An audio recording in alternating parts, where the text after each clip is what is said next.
প্রায় 2 সপ্তাহ ধরে স্থবির হয়ে আছে ঢাকা সিটি কর্পোরেশনের উন্নয়ন কার্যক্রম। অল্প কিছু ছাড়া বেশিরভাগ কাউন্সিলরের দপ্তর থেকে মিলছে না নাগরিক সেবা। তাই আগামী সপ্তাহ থেকে আঞ্চলিক নির্বাহী কর্মকর্তার কার্যালয় বা জোনাল অফিসকে এই সব সেবা দেওয়ার আদেশ দিয়েছে স্থানীয় সরকার বিভাগ।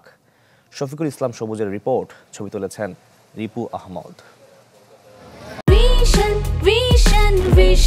100% কপার কন্ডেন্সারে তৈরি ভিশন ফ্রিজ, তাই গুণে মানে অটুট থাকে বছরের পর বছর।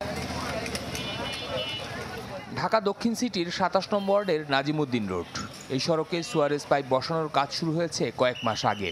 কাজের গতি কম হলেও চলছিল, কিন্তু 5 আগস্টের পর থেকে তা পুরোপুরি বন্ধ।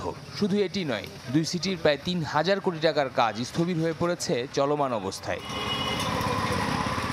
শুধু কি উন্নয়ন, নাগরিক সেবাও বিঘ্নিত হচ্ছে এই সময়ে। কেননা ঢাকার দুই সিটি কর্পোরেশনের 129 জন কাউন্সিলরের মধ্যে মাত্র 11 জন কাউন্সিলর বিএনপি সহ অন্য দলের। 5 আগস্টের পর প্রায় সব আওয়ামী লীগ সমর্থিত কাউন্সিলরের দপ্তর ভাঙচুর কিংবা অগ্নিসংযোগ করা হয়েছে। ফলে বেশিরভাগ দপ্তর থেকেই মিলছে না নাগরিক সেবা। নিরাপত্তার ঝুঁকি থাকায় গা ঢাকা দিয়েছেন কাউন্সিলররা। নতুন স্বাধীনতা আসছে, এইটাতে আমাদের কাউন্সিলরের অফিস অনেকগুলো ভাঙচুর হয়েছে। উনিও অফিসে নাই এবং ওনার যে প্রতিনিধি দল ছিল ওনারা কেউ নাই। কোনো রকম কাউন্সিলর অফিসে আমরা এখন কোনো সেবা পাচ্ছি না। ঢাকা দক্ষিণ সিটির 34 নং ওয়ার্ডের কাউন্সিলর মোহাম্মদ মামুন। বিএনপির রাজনীতির সাথে জড়িত এই কাউন্সিলর জানান, তার ওয়ার্ডের সব ধরনের নাগরিক সেবা স্বাভাবিক রয়েছে। আমি তো বিএনপি কাউন্সিলর, আমি মানুষের কোনো কিছু দখল বাণিজ্য করি নাই, কোনোদিন চাঁদাবাজিও করি নাই। আমার আপনি দেখতে পারবেন আমার লোকাল থানা বা বিভিন্ন আপনার যে দপ্তর আছে গোয়েন্দা বিভাগের, আপনি চেক করে দেখতে পারবেন। বর্তমান যে প্রেক্ষাপট, এর মধ্যে কেউ যদি ক্রাইম করে বাঁচার কোনো উপায় নেই। কিন্তু উত্তর সিটির 31 নং ওয়ার্ডের জাতীয় পার্টি সমর্থিত কাউন্সিলর মোহাম্মদ শফিকুল ইসলাম সেন্টুর কার্যালয়ও অক্ষত, সেখানেও সবকিছু স্বাভাবিক।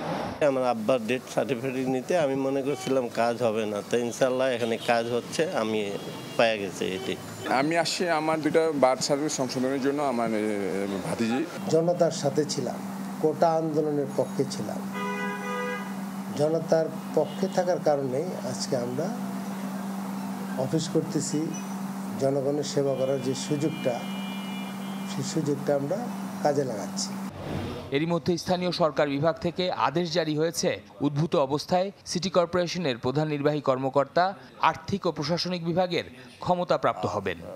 সিটি কর্পোরেশনের অ্যাজ ইউজুয়াল কাজ, যেটা নৈমিত্তিক কাজ আছে, ওয়েস্ট ম্যানেজমেন্ট, মস্কিটো যে অ্যাক্টিভিটিস আছে সহ সমস্ত ধরনের কাজ যথাযথ প্রক্রিয়া নিয়মিতভাবে যেভাবে চলে সেভাবে চলবে ইনশাল্লাহ।